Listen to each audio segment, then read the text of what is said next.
Hi friends, இன்றைக்கி நம்ம 9th Tamil இயல் 7 ஃபுல்லாக பார்க்கலாம். இந்திய தேசிய இராணுவத்தில் தமிழர் பங்கு.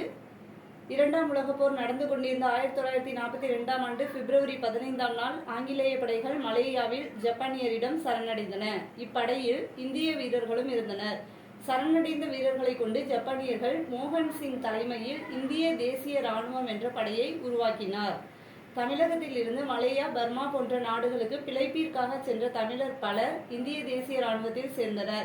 இந்திய தேசிய இராணுவத்தில் பல பிரிவுகள் ஏற்படுத்தப்பட்டன. அதில் ஒன்றுதான் ஒற்றர் படை. நேதாஜி சுபாஷ் சந்திரபோஸ் இந்திய தேசிய இராணுவத்தின் பொறுப்பை ஏற்க 91 நாட்கள் நீர்மூழ்கி கப்பலில் பயணம் செய்து ஜெர்மனியில் இருந்து சிங்கப்பூர் வந்தடைந்தார். இந்திய தேசிய இராணுவத்தின் பொறுப்பை ஏற்கிறதுக்கு 91 நாள் நீர்மூழ்கி கப்பலில் பயணம் செய்து ஜெர்மனியிலிருந்து சிங்கப்பூர் வந்தடைந்தார் நேதாஜி. 1943ஆம் ஆண்டு ஜூலை மாதம் 9ஆம் நாள் பதவியேற்றார். அவர் உரையாற்றிய மாபெரும் கூட்டத்தில் டெல்லி நோக்கி செல்லுங்கள் என போர் முழக்கம் செய்தார். நேதாஜி தலைமையில் இருந்த இந்திய தேசிய இராணுவ படை பிரித்தானிய அரசை எதிர்த்தது. அப்போது தமிழகத்தில் இருந்து பெரும் படையை திரட்டி இந்திய தேசிய இராணுவத்திற்கு வலு சேர்த்தவர் பசும்பொன் முத்துராமலிங்கனார். இந்திய தேசிய இராணுவத்தின் இதயமும் ஆத்மாவும் தமிழர்கள்தான் என்று கூறியவர் இந்திய தேசிய இராணுவ தலைவராக இருந்த தில்லான். ஜான்சி ராணி பெயரில் உருவாக்கப்பட்ட பெண்கள் படை தலைவர் டாக்டர் லட்சுமி. நேதாஜி அமைத்த தற்காலிக அரசில் கேப்டன் லட்சுமி, சிதம்பரம் லோகநாதன் முதலான தமிழர்கள் அமைச்சர்களாக இருந்தார்கள். 1944ஆம் ஆண்டு மார்ச் 18 அன்று ஆங்கிலேயரை வென்று இந்தியாவிற்குள் மணிப்பூர் பகுதியில் மொய்ராங் என்ற இடத்தில் மூவண்ண கொடியை ஏற்றியது. வாழ்வின் பொருள் தெரிந்தால்தான் மனிதன் மேல்நிலை அடைவான். நாட்டிற்காக உயிர் நீத்த முழு நிலவினை போன்ற தியாகிகள் முன்பு நாங்கள் மெழுகுவர்த்திதான். இந்த கூற்றுக்குரியவர் மரண தண்டனை பெற்ற அப்துல் காதர் அவர்கள். பேராசிரியர் மா. சு. அண்ணாமலை இந்திய தேசிய இராணுவம் தமிழர் பங்கு என்ற நூலுக்காக தமிழக அரசின் பரிசு பெற்றவர் பேராசிரியர் மா. சு. அண்ணாமலை. இவர் தலைமையில் எடுக்கப்பட்ட குறும்படங்கள் சர்வதேச அளவில் பரிசுகள் பெற்றன. சீவக சிந்தாமணி. அடிசில் எனும் சொல்லின் பொருள் சோறு. மடிவு எனும் சொல்லின் பொருள் சோம்பல். சூழ் எனும் சொல்லின் பொருள் கரு. நற்றவம் பெருந்தவம். நற்றவம் பெருந்தவம். கொடியனார். கொடியனார் எனும் சொல்லின் பொருள் மகளிர். வட்டம் எனும் சொல்லின் பொருள் எல்லை. வெற்றம் எனும் சொல்லின் பொருள் வெற்றி. மால்வரை எனும் சொல்லின் பொருள் பெரிய மலை. மடுத்து எனும் சொல்லின் பொருள் பாய்ந்து. கொழு நிதி திரண்ட நிதி. தெங்கு தேங்காய். இசை புகழ். வருக்கை. வருக்கை எனும் சொல்லின் பொருள் பலாப்பழம். நெற்றி உச்சி. மறுப்பு கொம்பு. வெறி மனம். கழனின்றது வயல். இதை நான் சேர்த்து கொடுத்துருக்கேன். கழனின்றது வயல், கீழே வரணும் கழனின்ற வேர்டு. செரி சிறந்த. இரிய ஓட. சீவக சிந்தாமணி இளம்பகங்கள். நாமகள் இளம்பகம். கோவிந்தையார் இளம்பகம். காந்தருவதத்தையார் இளம்பகம். குணமாலையார் இளம்பகம். பதிமையார் இளம்பகம். கேமசரியார் இளம்பகம். கனகமாலையார் இளம்பகம். விமலையார் இளம்பகம். சுரமஞ்சியார் இளம்பகம். மண்மகள் இளம்பகம். பூமகள் இளம்பகம். இலக்கணையார் இளம்பகம் மற்றும் முத்தி இளம்பகம். மொத்தம் 13 இளம்பகங்கள் பார்த்துக்கோங்க. சீவக சிந்தாமணியின் மறுபெயர் மணநூல். அந்த நூலை மணநூல்னு சொல்லுவாங்க. ஐம்பெருங்காப்பியங்களுள் ஒன்று.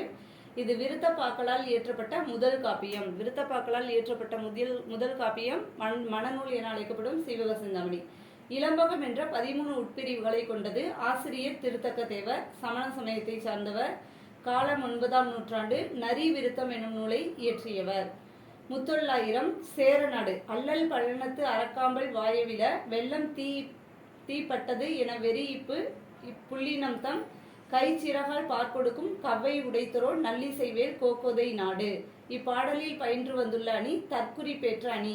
அல்லல் எனும் சொல்லின் பொருள் சேறு. பழனம் நீர்மிக்க வயல். வெறியி அஞ்சி.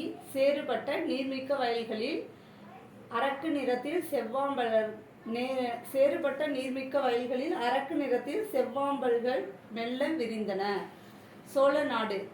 காவல் உழவர் களத்து அகத்து போர் ஏறி நாவலோ ஓய் என்று இசைக்கும் நாளோதை காவலன் தன் கொல்யானை மேலிருந்து கூற்றி இசைத்தால் போலுமே நல்யானை கோக்கிலி நாடு. இப்பாடலில் பயின்று வந்துள்ள அணி ஓமையணி. நாவலோ நாள் வாழ்க என்பது போன்ற வாழ்த்து. இசைத்தால் ஆரவாரத்தோடு கூவுதல். இசைத்தல்ன்றது ஆரவாரத்தோடு கூவுதல். பாண்டிய நாடு. சங்குகள் மணலில் ஈனுகின்ற முட்டைகள். தரையில் உதிர்ந்து கிடக்கும் புன்னை மொட்டுகள். பாக்கு மரத்தின் பாலையில் இருந்து சிந்தும் மணிகளும் முத்துக்கள் போல் இருந்தன. அது எல்லாமே எதோட கம்பேர் பண்றாங்க? முத்துக்கள் போல இருந்ததுன்னு பாண்டிய நாட்டை சொல்றாங்க. நந்து எனும் சொல்லின் பொருள் சங்கு, கமுகு எனும் சொல்லின் பொருள் பாக்கு. வெண்பாவால் எழுதப்பட்ட நூல் 300,000, மூவேந்தர்களை பற்றி பாடப்பட்ட 900 பாடல்களை உடையது. புறத்திரட்டு எனும் நூலில் இருந்து 108 செய்யுள்கள் கிடைத்துள்ளன. ஆசிரியர் பெயர் அறியப்படவில்லை. அவரது காலம் 5ஆம் நூற்றாண்டாக இருக்கலாம்னு சொல்றாங்க. மதுரை காஞ்சி. மதுரையில் மண்டபம், கூடம், அடுக்களை என வான்வரை ஊங்கிய தென்றல் காற்று இசைக்கும் பல சாளரங்களை உடைய நல்ல இல்லங்கள் உள்ளன. விழா பற்றிய முரசறை ஊரின் முழக்கம் பெருங்காற்று புகுந்த கடலொளி போல் ஒலிக்கிறது. பெரிய தெருக்களில் இருக்கும் நாளங்காடியும் அல்லங்காடியும் ஓவியங்கள் போல காட்சியளிக்கின்றன. மதுரையை பத்தி இப்படி எல்லாம் சொல்லியிருக்காங்க அந்த பாடல்ல. மதுரையில் வனவிலங்கு சரணாலயம் இருந்த செய்தியை உணர்த்தும் மதுரை காஞ்சி பாடல் வரிகள். பொறிமயிர் வாரணம் என தொடங்கும் கூட்டுரை வயமா புலியோடு குழும எனும் பாடல் வரிகள். புரிசை எனும் சொல்லின் பொருள் மதில், அணங்கு தெய்வம், சில் காற்று எனும் சொல்லின் பொருள் தென்றல், புலை சாளரம், மாகால் பெருங்காற்று, முன்னீர் கடல், பனை முரசு, பனைனா முரசு. அடுத்தது கயம் நீர்நிலை, கயம் எனும் சொல்லின் பொருள் நீர்நிலை, ஓவு ஓவியம், நியமம் அங்காடி, காஞ்சி நிலையாமை, காஞ்சி எனும் சொல்லின் பொருள் நிலையாமை. 10 பாட்டு நூல்களுள் ஒன்று மதுரை காஞ்சி. இந்நூல் 782 அடிகளை கொண்டது. அவற்றுள் 354 அடிகள் மதுரையை பற்றி மட்டும் சிறப்பித்து கூறுகின்றன. இதை பெருகுவள மதுரை காஞ்சி என்பர். இதன் பாட்டுடை தலைவன் தலையாலங்கானத்து செருவென்ற பாண்டியன் நெடுஞ்செழியன். இதனை இயற்றியவர் மாங்குடி மருதனார். திருநெல்வேலியிலுள்ள மாங்குடி எனும் ஊரில் பிறந்தவர். 8 தொகையில் 13 பாடல்களை பாடியுள்ளார். சந்தை. 125 ஆண்டுகள் வயதானதும் 4 தலைமுறைக்கு மேலானதும் கலப்படமில்லாத பொருட்களை வருவாய் நோக்கிட்டு விற்பனை செய்வதுமான சந்தை கிருஷ்ணகிரி மாவட்டம் போச்சம்பள்ளி சந்தை. இது 18 ஏக்கர் பரப்பில் 8000 கடைகளுடன் இன்றும் ஞாயிற்றுக்கிழமைகளில் கூடுகிறது. மணப்பாறை மாட்டுச்சந்தை, ஐயலூர் ஆட்டுச்சந்தை, ஒட்டன்சத்திரம் காய்கறி சந்தை, நாகர்கோவில் தோவாளைனா பூச்சந்தை,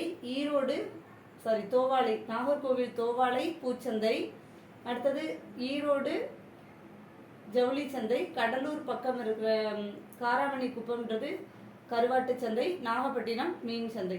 பொதியை ஏத்தி வண்டியிலே எனும் பாடலின் ஆசிரியர் மருதகாசி. நெக்ஸ்ட் ஆகு பெயர். முல்லையை தொடுத்தால் பொருளாகு பெயர், முதலாகு பெயர்னு சொல்லுவாங்க. அதை முதற் பொருளாகிய முல்லை கொடி அதன் சினை உறுப்பாகிய பூவுக்கு ஆகி வந்தது. வகுப்பறை சிரித்தது இடவாகு பெயர். வகுப்பறை எனும் இப்பெயர் அங்குள்ள மாணவர்களுக்கு ஆகி வந்தது. கார் அறுத்தான் காலவாகு பெயர். கார் எனும் காலப்பெயர் அக்காலத்தில் விளையும் பயிருக்கு ஆகி வந்தது. மறிக்கொழுந்து நட்டான் சினையாகு பெயர். மறிக்கொழுந்து எனும் சினை உறுப்பு பெயர் அதன் செடிக்கு ஆகி வந்தது. மஞ்சள் பூசினால் பண்பாகு பெயர். மஞ்சள் எனும் பண்பு அவ்வண்ணத்தில் உள்ள கிழங்குக்கு ஆகி வந்தது. வற்றல் தின்றான் தொழிலாகு பெயர். வற்றல் எனும் தொழிற்பெயர் வற்றிய உணவுப் பொருளுக்கு ஆகி வந்தது. வானொலி கேட்டு மகிழ்ந்தனர் கருவியாக பெயர். வானொலி எனும் கருவி அதன் காரியமாகிய நிகழ்ச்சிக்கு ஆகி வருவது. பைங்குள் வளர்ந்தது காரியவாகு பெயர். கூழ் எனும் காரியம் அதன் கருவியாகிய பயிருக்கு ஆகி வந்தது. அறிஞர் அண்ணாவை படித்திருக்கிறேன் கருத்தாவாகு பெயர். அறிஞர் அண்ணா எனும் கருத்தாவின் பெயர் அவர் இயற்றிய நூலுக்கு ஆகி வருவது.